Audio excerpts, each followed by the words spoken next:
నేను haemophilia society విశాఖపట్నంకి president. నా పేరు డాక్టర్ చంద్రశేఖర్. ఇవాళ రోజున హీమోఫీలియా సొసైటీ సభ్యులందరూ కూడా ఒక ప్రత్యేక కార్యక్రమానికి వచ్చారు. హీమోఫీలియా అనేటువంటిది ఒక పుట్టుకతోటే ఉన్నటువంటి జన్యు సంబంధమైనటువంటి వ్యాధి. అందులో పుట్టిన మగపిల్లలందరికీ కూడా ఆ జబ్బు ఉన్న వాళ్ళకి దానంతటదే కండరాల్లో రక్తం కారటం, జాయింట్లలో రక్తం కారటం, దాని తర్వాత పడిపోతే రక్తం గడ్డ కట్టకపోవటం, ఇలాంటి లక్షణాలు ఉంటాయి. దానికి కారణం ఫ్యాక్టర్ 8 అనేటువంటిది లేకపోతే. ఆ ఫ్యాక్టర్ 8 లేని దానికి ఫ్యాక్టర్ 8 మనిషి రక్తంలోంచి ఫ్యాక్టర్ 8ని తీసి పౌడర్ చేసి దాన్ని ఇస్తారు.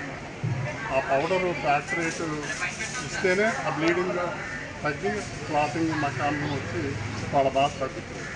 ఇలాంటి ఫ్యాక్టర్ని మనకి ఇంటాస్ కంపెనీ వాళ్ళు ఇవాళ డొనేషన్ కింద ప్రతి మనిషికి కూడా 1000 యూనిట్లు చొప్పున ఇస్తున్నారు. అంటే ఒక్కొక్క వైల్ ఖరీదు 10,000 రూపాయలు అవుతుంది. అలాగా 125 మందికి ఇస్తున్నారు. వాళ్ళ పెద్ద మనిషికి మనం తప్పకుండా కృతజ్ఞతలు చెప్పాలి.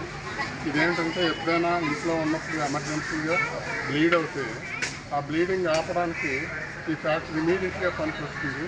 తర్వాత వాళ్ళ హాస్పిటల్కి వచ్చి ట్రీట్మెంట్ తీసుకోవడం అనేటువంటిది జరుగుతుంది.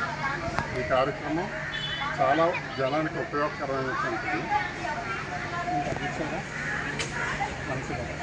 వంశీ గారు ఈ ఇంటాస్ కంపెనీ డొనేషన్ క్యాంప్లో మా పిల్లలందరినీ ఆశీర్వదించి వాళ్ళకి ఏ కష్టం వచ్చినా చూస్తానని, దాని తర్వాత కేజీహెచ్లో వెంటనే ఫ్యాక్టర్ సప్లై ఇచ్చేలా చూస్తానని, ప్రత్యేక ట్రీట్మెంట్కి బెడ్స్ అవి అరేంజ్ చేస్తానని ఆయన చెప్పి మాకు ధైర్యం కలగజేశారు.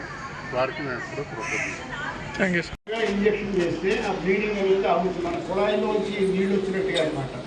అంటే దాన్ని ఆపాలంటే వెంటనే చేయాలి. కానీ ఇది హిమోఫీలియా గురించి తెలిసిన వాళ్ళు మాత్రమే చేయగలుగుతారు. అందువల్ల ఒక స్పెషల్ వార్డు కనుక పెట్టినట్లయితే ధైర్యంగా ఫలానా చోట ఉంది అని ఎవరైనా సరే అక్కడికి వెళ్ళడానికి వీలు వస్తుంది. సో ఎమ్మెల్యే గారిని కోరింది ఏంటంటే ఒక వార్డు మనకి ఏర్పాటు చేయమని కోరుతున్నాం ఈ పత్రం ద్వారా. రెండోది పెన్షన్. 2 ఏళ్ల క్రితం నుంచి పెన్షన్ వస్తుంది 10,000 రూపాయలు చొప్పున. మొదట్లో అందరికీ ఇచ్చారు. తర్వాత 300 యూనిట్లు కరెంటు దాటిందని, ఇట్లాగే ఒక ఫ్లాట్ ఉందని, ఇవి తల్లిదండ్రుల పేరుతో ఉంటున్నాయి. 300 యూనిట్ల కరెంటు బిల్లు కూడా తల్లిదండ్రులు, తల్లి కానీ తండ్రి కానీ వాళ్ళ పేరుతో ఉంటుంది, పేషెంట్ల పేరుతో ఉండదు. అందువల్ల వీళ్ళకి తీసేస్తారు. అటువంటి కారణాలు ఏమి చూపించకుండా హిమోఫీలియా ఉండడమే ఒక బాధాకరమైన పరిస్థితి. సో ఇటువంటి వాళ్ళందరికీ కూడా అన్కండిషనల్గా అందరికీ కూడా పెన్షన్లు ఇప్పించవలసిందిగా వారిని కోరుతున్నాం. ఇది రెండోది.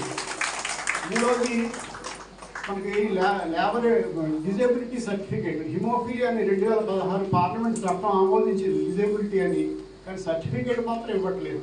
కానీ గవర్నమెంట్ నుంచి డిజేబిలిటీ సర్టిఫికేట్ ఉన్నట్లయితే, కానీ గవర్నమెంట్ ఏం చెప్తుందంటే 40% పెంచి మనకు డిజేబిలిటీ ఉండాలంటే కాలు వంకర, చెయ్యి వంకర ఇలా ఉన్నట్లయితే.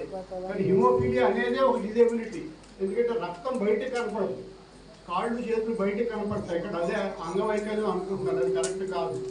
రక్తం కూడా మన శరీరంలో ఒక భాగమే. సో అది క్లాట్ కానప్పుడు అప్పుడు ఎక్కడ మంచం దిక్కలేడు, నడవలేడు, ఏ పని చేయలేడు. కాబట్టి ఇది వికలాంగుల దాని కిందే వస్తుంది. కాబట్టి వికలాంగుల సర్టిఫికేట్ ఇప్పించవలసిందిగా స్టేట్ గవర్నమెంట్ని నేను ఎమ్మెల్యే గారి ద్వారా కోరుతున్నాను. నాలుగోది వ్యాధి. ఈ హిమోఫీలియా అనేది చాలామంది సఫర్ అవుతున్నారు, చాలామంది తెలియదు హిమోఫీలియా ఉందని.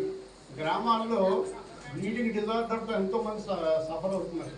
మాకు 20 ఏళ్ళు 25 ఏళ్ళు వచ్చిన వాళ్ళు మా దగ్గరికి వస్తూ ఉంటారు. కానీ వీళ్ళకి టెస్టులు వెల్లూరు కానీ బొంబాయి కానీ వెళ్ళాలి. ఎందుకంటే చాలా సోఫిస్టికేటెడ్ ల్యాబొరేటరీ ఉంటే తప్ప ఈ టెస్టులు చేయడానికి అవకాశం లేదు. బట్ అక్కడికి వెళ్ళాలంటే వాళ్ళు కనీసం 3,000, 4,000, 5,000 ఛార్జ్ చేస్తే కానీ మనకి వాళ్ళ రిపోర్ట్ రావట్లేదు. వచ్చిన తర్వాత కేజీహెచ్లో కానీ గవర్నమెంట్ హాస్పిటల్స్లో కానీ ఈ రిపోర్ట్లు మాకు పనికిరాదు, ఇది పెన్షన్ పనికిరాదు.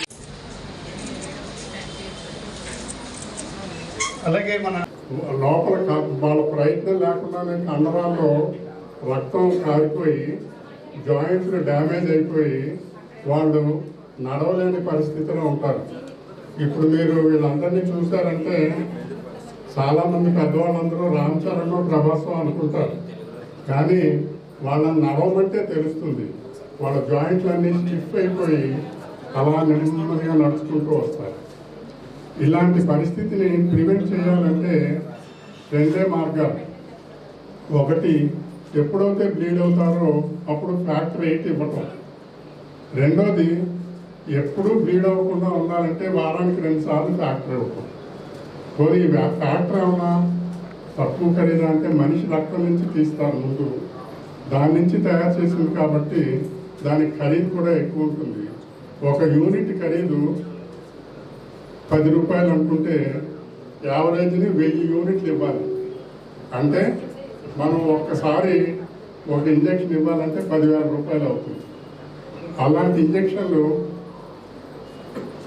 గత ప్రభుత్వం, అంత ముందు ప్రభుత్వం కూడా గవర్నమెంట్ హాస్పిటల్లో ఇంట్రడ్యూస్ చేశారు. అప్పటి నుంచి ఇస్తూ వస్తున్నారు, ఇప్పుడు దొరుకుతున్నాయి. కానీ సఫిషియెంట్ స్టాక్ ఎప్పుడూ ఉండదు. ఎందుకంటే ఇంత ఖరీదైంది స్టాక్ చేయడం కూడా కష్టం. దీనికి సెంట్రల్ గవర్నమెంట్ సపోర్ట్ కూడా ఉంది. అందుకని చెప్పి హాస్పిటల్స్లో ఇస్తున్నారు, కానీ తగినంత సరుకు ఉండదు. ఒకవేళ ఉన్నా ఇప్పుడు వస్తున్న సమస్య ఏంటంటే